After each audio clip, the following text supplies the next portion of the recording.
ನಮ್ಮ ಮಕ್ಕಳು ಮಾಡ್ತಿದ್ದಾವೆ ಅಂತ ನಮ್ಗೆ ಅದು ವ್ಯತ್ಯಾಸ ಗೊತ್ತಿದೆ.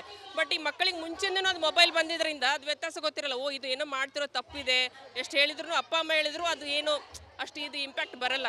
ಬಟ್ ಈ ಥರ ಎಲ್ಲ ಆ್ಯಕ್ಟಿವಿಟಿ ಮಾಡಿ ಅವ್ರ ಸರ್ಗಳೇ ಅವ್ರ ಟೀಚರ್ಗಳೇ ಬಂದು ಹೇಳ್ತಿದ್ದಾರೆ ಇದು ಮಾಡೋ ತಪ್ಪು, ಇದಕ್ಕಾಗಿ ನಾವು ಕಾಸ್ ಆಗಿ ರನ್ ಮಾಡ್ತಿದ್ದೀವಿ ಅಂತಂದರೆ ಡೆಫಿನೆಟ್ಲಿ ಅದು ಅವರಿಗೆ ಒಂದು ಏನೋ ಎಷ್ಟೋ ಪರ್ಸೆಂಟೇಜಾಗಿ ಏನೋ ತಲೆಯಲ್ಲಿ ಹೋಗ್ಬೋದು.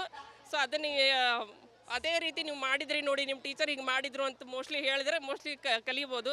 ಸೊ ಈ ಥರ ಮಾಡ್ತಿರೋದು ಒಳ್ಳೇದಿದೆ ಸರ್. ಫಸ್ಟ್ ಟಚ್ ಅಕಾಡೆಮಿನ ನನ್ನ ಮಗ ಇದರ ಚೇರ್ಮನ್ನು ದಿಲೀಪ್ ಸಾಗರ್ ಅಂತೇಳಿ ಈ ಶಾಲೆನ ಪ್ರಾರಂಭ ಮಾಡಿ ಸುಮಾರು 10 ವರ್ಷಗಳಾಗ್ತಾಯಿದೆ. ಈಗ 10ನೇ ವರ್ಷದ ಈ ಕಾರ್ಯಕ್ರಮಕ್ಕೋಸ್ಕರ ಒಂದು ವಿನೂತನವಾದ ಏನಾದರೂ ಒಂದು ಮಾಡಬೇಕು ಅಂತೇಳಿ ಈ ಒಂದು ಪ್ಲ್ಯಾನನ್ನು ಮಾಡ್ಕೊಂಡಿರ್ತಕ್ಕಂಥದ್ದು. ಈ ಶಾಲೆ ಪ್ರಾರಂಭ ಮಾಡಿದಂಥ ಸಂದರ್ಭದಲ್ಲಿ ಇದು ಪ್ರೀ ಸ್ಕೂಲ್, ಇದು ಚಿಕ್ಕ ಮಕ್ಕಳಿಗೆ ಮತ್ತು LKG UKG ತನಕ ಮಾತ್ರ ಇರತಕ್ಕಂಥದ್ದು. ಒಂದು ಬ್ಯಾಚ್ಗೆ 125 ಜನ ಮಾತ್ರ ಸ್ಟೂಡೆಂಟ್ಸನ್ನು ಅಡ್ಮಿಷನ್ ಮಾಡ್ಕೊಳ್ತಕ್ಕಂಥದ್ದು. ಪ್ರತಿ 8 ಜನ ಸ್ಟೂಡೆಂಟ್ಸ್ಗೂ ಒಬ್ಬ ಟೀಚರ್ನ ಇಟ್ಕೊಂಡಿರ್ತೀವಿ. ಅದನ್ನು ಒಂದು ಉತ್ತಮವಾದಂಥ ಒಂದು ವಾತಾವರಣದಲ್ಲಿ ಒಳ್ಳೆ ಎಜುಕೇಷನ್ನ ಕೊಡಬೇಕು ಅಂತೇಳಿ ಅಂತ ಈ ಶಾಲೆ ಪ್ರಾರಂಭ ಮಾಡಿ 3 ವರ್ಷಕ್ಕೇ ದೆಹಲಿಗೆ ಕರೆದು one of the best preschool ಬ್ಯಾಂಗ್ಳೂರಲ್ಲಿ ಅಂತೇಳಿ ಅದಕ್ಕೆ ಅವಾರ್ಡ್ ಕೂಡ ಬಂದಿರತಕ್ಕಂಥದ್ದು. ಅದೇ ರೀತಿಯಾಗಿ ಈ ಬಡಾವಣೆಯಲ್ಲಿ ಯಾರು ಇಲ್ಲಿ ಮಕ್ಕಳಿದ್ದಾರೋ ಅವರೆಲ್ಲರೂ ಕೂಡ ಹೇಳ್ತಾರೆ, ಇಲ್ಲ ಒಳ್ಳೆಯ ಒಂದು ಶಾಲೆನ ಪ್ರಾರಂಭ ಮಾಡಿದಿರ, ಇನ್ನೂ ಕೂಡ ಮುಂದಕ್ಕೆ 1ನೇ ತರಗತಿಯಿಂದ 10ನೇ ತರಗತಿ ತನಕ ಪ್ರಾರಂಭ ಮಾಡಿ ಅಂತೇಳಿ ಪೇರೆಂಟ್ಸೇ ಬಂದು ಹೇಳ್ತಕ್ಕಂಥ ಒಂದು ವಾತಾವರಣ ನಿರ್ಮಾಣ ಆಗಿದೆ. ಶಾಲೆ ಪ್ರಾರಂಭ ಮಾಡ್ಬೇಕಾದ್ರೆ ನನ್ನ ಮಗನಿಗೊಂದು ಮಾತನ್ನು ಹೇಳಿದ್ದೆ, ಮಕ್ಕಳು ಶಾಲೆಗೆ ಬರ್ಬೇಕಂದ್ರೆ ಯಾರೂ ಕೂಡ ಅಳಬಾರ್ದು. ಅವರನ್ನು ಯಾವ ರೀತಿ ವಾತಾವರಣ ನಿರ್ಮಾಣ ಮಾಡಬೇಕು ಅಂತಂದರೆ, ರಜಾ ಬಂದರೂ ಕೂಡ ಶನಿವಾರ ಮತ್ತು ಭಾನುವಾರ ರಜಾ ಇರುತ್ತೆ, ಆ ರಜಾದಿಂದಲೂ ಕೂಡ ಅವ್ರ ಪೇರೆಂಟ್ಸಿಗೆ ಕೇಳಬೇಕು, ಇಲ್ಲ ನಾನು ಶಾಲೆಗೆ ಹೋಗ್ತೀನಿ ಅಂತೇಳಿ ಅಂಥ ಒಂದು ವಾತಾವರಣ ನಿರ್ಮಾಣ ಮಾಡಬೇಕು ಅಂತೇಳಿ ನಾನು ಹೇಳಿದೆ. ಅದೇ ರೀತಿಯಾಗಿ ಮಕ್ಕಳು ಇವತ್ತು ಪೇರೆಂಟ್ಸಿಗೆ ಹೇಳ್ತಾರೆ, ಇಲ್ಲ ನಾವು ಶಾಲೆಗೆ ಹೋಗ್ತೀವಿ ಅಂತೇಳಿ ಖುಷಿಯಾಗಿ ಮಕ್ಕಳು ಬರ್ತಾರೆ. ಇಲ್ಲಿ ಅಕಾಡೆಮಿ ಜೊತೆಯಲ್ಲಿ ಅವರಿಗೆ ಬೇರೆ ಬೇರೆ ಆ್ಯಕ್ಟಿವಿಟೀಸ್ನ ಕೊಡ್ತಕ್ಕಂಥದ್ದು ಕೂಡ ನಾನು, ಯಾಕಂದರೆ ಮಕ್ಕಳಿಗೆ ಬರೀ ಪುಸ್ತಕ ತೊಗೊಂಡು ಓದೋದು ಅಷ್ಟೇ ಅಲ್ಲ, ಇಲ್ಲಿ ಬಂದರೆ ಅವರು ನಿಜವಾಗ್ಲೂ ಪ್ರಾಕ್ಟಿಕಲಾಗಿ ಮಗು ಯಾವ ರೀತಿ ಬೆಳಿಬೇಕು ಅಂತಲೇ ನಾವು ಹೇಳ್ಕೊಡ್ತಕ್ಕಂಥದ್ದನ್ನು ವಾತಾವರಣ ನಿರ್ಮಾಣ ಮಾಡಿದ್ವಿ.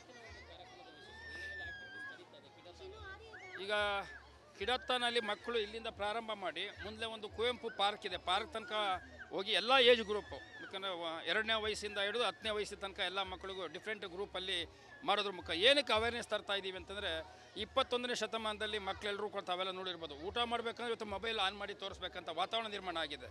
ಮಕ್ಕಳನ್ನು ಈ ಒಂದು ಡಿಜಿಟಲ್ ಇದರಿಂದ ದೂರ ಇಡಬೇಕು ಅಂತೇಳಿ ಅಂತ, ಮೊಬೈಲ್ ನೋಡೋದಾಗಲಿ ಲ್ಯಾಪ್ಟಾಪ್ ನೋಡೋದಾಗಲಿ ಇಂಥದ್ರಿಂದ ದೂರ ಇಡಬೇಕು ಮಕ್ಕಳನ್ನ ಅನ್ನೋದಕ್ಕೊಂದು ಅವೇರ್ನೆಸ್ಸನ್ನು ಕ್ರಿಯೇಟ್ ಮಾಡಬೇಕು ಅಂತೇಳಿ ಈ ಕಿಡತ್ತನ್ನು ಮಾಡ್ತಾ ಇರ್ತಕ್ಕಂಥದ್ದು. I'm very excited to run this marathon. ನಾವು ನಮ್ಮ ಜನ್ರೇಷನಲ್ಲಿ ನಾವು ಮಾಡಿಲ್ಲ, ಇವಾಗ ನಮ್ಮ ಮಕ್ಕಳು ಮಾಡ್ತಿದ್ದಾವೆ ಅಂತ ನಮ್ಗೆ ಅದು ವ್ಯತ್ಯಾಸ ಗೊತ್ತಿದೆ.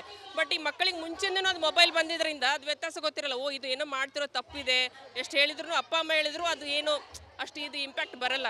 ಬಟ್ ಈ ಥರ ಎಲ್ಲ ಆ್ಯಕ್ಟಿವಿಟಿ ಮಾಡಿ ಅವ್ರ ಸರ್ಗಳೇ ಅವ್ರ ಟೀಚರ್ಗಳೇ ಬಂದು ಹೇಳ್ತಿದ್ದಾರೆ ಇದು ಮಾಡೋ ತಪ್ಪು, ಇದಕ್ಕಾಗಿ ನಾವು ಕಾಸ್ ಆಗಿ ರನ್ ಮಾಡ್ತಿದ್ದೀವಿ ಅಂತಂದರೆ ಡೆಫಿನೆಟ್ಲಿ ಅದು ಅವರಿಗೆ ಒಂದು ಏನೋ ಎಷ್ಟೋ ಪರ್ಸೆಂಟೇಜಾಗಿ ಏನೋ ತಲೆಯಲ್ಲಿ ಹೋಗ್ಬೋದು. ಸೊ ಅದನ್ನು ಅದೇ ರೀತಿ ನೀವು ಮಾಡಿದ್ರಿ ನೋಡಿ, ನಿಮ್ಮ ಟೀಚರ್ ಹಿಂಗೆ ಮಾಡಿದ್ರು ಅಂತ ಮೋಸ್ಟ್ಲಿ ಹೇಳಿದ್ರೆ ಮೋಸ್ಟ್ಲಿ ಕಲಿಬೋದು. ಸೊ ಈ ಥರ ಮಾಡ್ತಿರೋದು ಒಳ್ಳೇದಿದೆ ಸರ್. ಫಸ್ಟ್ ಟಚ್ ಅಕಾಡೆಮಿನ ನನ್ನ ಮಗ ಇದರ ಚೇರ್ಮನ್ನು ದಿಲೀಪ್ ಸಾಗರ್ ಅಂತೇಳಿ ಈ ಶಾಲೆನ ಪ್ರಾರಂಭ ಮಾಡಿ ಸುಮಾರು 10 ವರ್ಷಗಳಾಗ್ತಾಯಿದೆ. ಈಗ 10ನೇ ವರ್ಷದ ಈ ಕಾರ್ಯಕ್ರಮಕ್ಕೋಸ್ಕರ ಒಂದು ವಿನೂತನವಾದ ಏನಾದರೂ ಒಂದು ಮಾಡಬೇಕು ಅಂತೇಳಿ ಈ ಒಂದು ಪ್ಲ್ಯಾನನ್ನು ಮಾಡ್ಕೊಂಡಿರ್ತಕ್ಕಂಥದ್ದು. ಈ ಶಾಲೆ ಪ್ರಾರಂಭ ಮಾಡಿದಂಥ ಸಂದರ್ಭದಲ್ಲಿ ಇದು ಪ್ರೀ ಸ್ಕೂಲ್, ಇದು ಚಿಕ್ಕ ಮಕ್ಕಳಿಗೆ ಮತ್ತು LKG UKG ತನಕ ಮಾತ್ರ ಇರತಕ್ಕಂಥದ್ದು. ಒಂದು ಬ್ಯಾಚ್ಗೆ 125 ಜನ ಮಾತ್ರ ಸ್ಟೂಡೆಂಟ್ಸನ್ನು ಅಡ್ಮಿಷನ್ ಮಾಡ್ಕೊಳ್ತಕ್ಕಂಥದ್ದು. ಪ್ರತಿ 8 ಜನ ಸ್ಟೂಡೆಂಟ್ಸ್ಗೂ ಒಬ್ಬ ಟೀಚರ್ನ ಇಟ್ಕೊಂಡಿರ್ತೀವಿ. ಅದನ್ನು ಒಂದು ಉತ್ತಮವಾದಂಥ ಒಂದು ವಾತಾವರಣದಲ್ಲಿ ಒಳ್ಳೆ ಎಜುಕೇಷನ್ನ ಕೊಡಬೇಕು ಅಂತೇಳಿ ಅಂತ ಈ ಶಾಲೆ ಪ್ರಾರಂಭ ಮಾಡಿ 3 ವರ್ಷಕ್ಕೇ ದೆಹಲಿಗೆ ಕರೆದು one of the best preschool ಬ್ಯಾಂಗ್ಳೂರಲ್ಲಿ ಅಂತೇಳಿ ಅದಕ್ಕೆ ಅವಾರ್ಡ್ ಕೂಡ ಬಂದಿರತಕ್ಕಂಥದ್ದು. ಅದೇ ರೀತಿಯಾಗಿ ಈ ಬಡಾವಣೆಯಲ್ಲಿ ಯಾರು ಇಲ್ಲಿ ಮಕ್ಕಳಿದ್ದಾರೋ ಅವರೆಲ್ಲರೂ ಕೂಡ ಹೇಳ್ತಾರೆ, ಇಲ್ಲ ಒಳ್ಳೆಯ ಒಂದು ಶಾಲೆನ ಪ್ರಾರಂಭ ಮಾಡಿದಿರ, ಇನ್ನೂ ಕೂಡ ಮುಂದಕ್ಕೆ 1ನೇ ತರಗತಿಯಿಂದ 10ನೇ ತರಗತಿ ತನಕ ಪ್ರಾರಂಭ ಮಾಡಿ ಅಂತೇಳಿ ಪೇರೆಂಟ್ಸೇ ಬಂದು ಹೇಳ್ತಕ್ಕಂಥ ಒಂದು ವಾತಾವರಣ ನಿರ್ಮಾಣ ಆಗಿದೆ. ಶಾಲೆ ಪ್ರಾರಂಭ ಮಾಡ್ಬೇಕಾದ್ರೆ ನನ್ನ ಮಗನಿಗೊಂದು ಮಾತನ್ನು ಹೇಳಿದ್ದೆ, ಮಕ್ಕಳು ಶಾಲೆಗೆ ಬರ್ಬೇಕಂದ್ರೆ ಯಾರೂ ಕೂಡ ಅಳಬಾರ್ದು. ಅವರನ್ನು ಯಾವ ರೀತಿ ವಾತಾವರಣ ನಿರ್ಮಾಣ ಮಾಡಬೇಕು ಅಂತಂದರೆ, ರಜಾ ಬಂದರೂ ಕೂಡ ಶನಿವಾರ ಮತ್ತು ಭಾನುವಾರ ರಜಾ ಇರುತ್ತೆ, ಆ ರಜಾದಿಂದಲೂ ಕೂಡ ಅವ್ರ ಪೇರೆಂಟ್ಸಿಗೆ ಕೇಳಬೇಕು, ಇಲ್ಲ ನಾನು ಶಾಲೆಗೆ ಹೋಗ್ತೀನಿ ಅಂತೇಳಿ ಅಂಥ ಒಂದು ವಾತಾವರಣ ನಿರ್ಮಾಣ ಮಾಡಬೇಕು ಅಂತೇಳಿ ನಾನು ಹೇಳಿದೆ. ಅದೇ ರೀತಿಯಾಗಿ ಮಕ್ಕಳು ಇವತ್ತು ಪೇರೆಂಟ್ಸಿಗೆ ಹೇಳ್ತಾರೆ, ಇಲ್ಲ ನಾವು ಶಾಲೆಗೆ ಹೋಗ್ತೀವಿ ಅಂತೇಳಿ ಖುಷಿಯಾಗಿ ಮಕ್ಕಳು ಬರ್ತಾರೆ. ಇಲ್ಲಿ ಅಕಾಡೆಮಿ ಜೊತೆಯಲ್ಲಿ ಅವರಿಗೆ ಬೇರೆ ಬೇರೆ ಆ್ಯಕ್ಟಿವಿಟೀಸ್ನ ಕೊಡ್ತಕ್ಕಂಥದ್ದು ಕೂಡ ನಾನು, ಯಾಕಂದರೆ ಮಕ್ಕಳಿಗೆ ಬರೀ ಪುಸ್ತಕ ತೊಗೊಂಡು ಓದೋದು ಅಷ್ಟೇ ಅಲ್ಲ, ಇಲ್ಲಿ ಬಂದರೆ ಅವರು ನಿಜವಾಗ್ಲೂ ಪ್ರಾಕ್ಟಿಕಲಾಗಿ ಮಗು ಯಾವ ರೀತಿ ಬೆಳಿಬೇಕು ಅಂತಲೇ ನಾವು ಹೇಳ್ಕೊಡ್ತಕ್ಕಂಥದ್ದನ್ನು ವಾತಾವರಣ ನಿರ್ಮಾಣ ಮಾಡಿದ್ವಿ. ಈಗ ಕಿಡತ್ತನಲ್ಲಿ ಮಕ್ಕಳು ಇಲ್ಲಿಂದ ಪ್ರಾರಂಭ ಮಾಡಿ ಮುಂದೆ ಒಂದು ಕುವೆಂಪು ಪಾರ್ಕ್ ಇದೆ, ಪಾರ್ಕ್ ತನಕ ಹೋಗಿ ಎಲ್ಲ ಏಜ್ ಗ್ರೂಪು, ಯಾಕಂದರೆ 2ನೇ ವಯಸ್ಸಿಂದ ಹಿಡಿದು 10ನೇ ವಯಸ್ಸಿನ ತನಕ ಎಲ್ಲ ಮಕ್ಕಳಿಗೂ ಡಿಫ್ರೆಂಟ್ ಗ್ರೂಪಲ್ಲಿ ಮಾಡೋದ್ರ ಮುಖ ಏನಕ್ಕೆ ಅವೇರ್ನೆಸ್ ತರ್ತಾ ಇದ್ದೀವಿ ಅಂತಂದರೆ 21ನೇ ಶತಮಾನದಲ್ಲಿ ಮಕ್ಕಳೆಲ್ಲರೂ ಕೂಡ ತಾವೆಲ್ಲ ನೋಡಿರ್ಬೋದು, ಊಟ ಮಾಡಬೇಕಂದ್ರೆ ಇವತ್ತು ಮೊಬೈಲ್ ಆನ್ ಮಾಡಿ ತೋರಿಸ್ಬೇಕಂತ ವಾತಾವರಣ ನಿರ್ಮಾಣ ಆಗಿದೆ.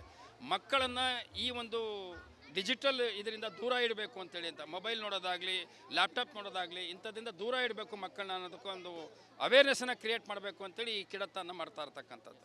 I'm very excited to run this marathon.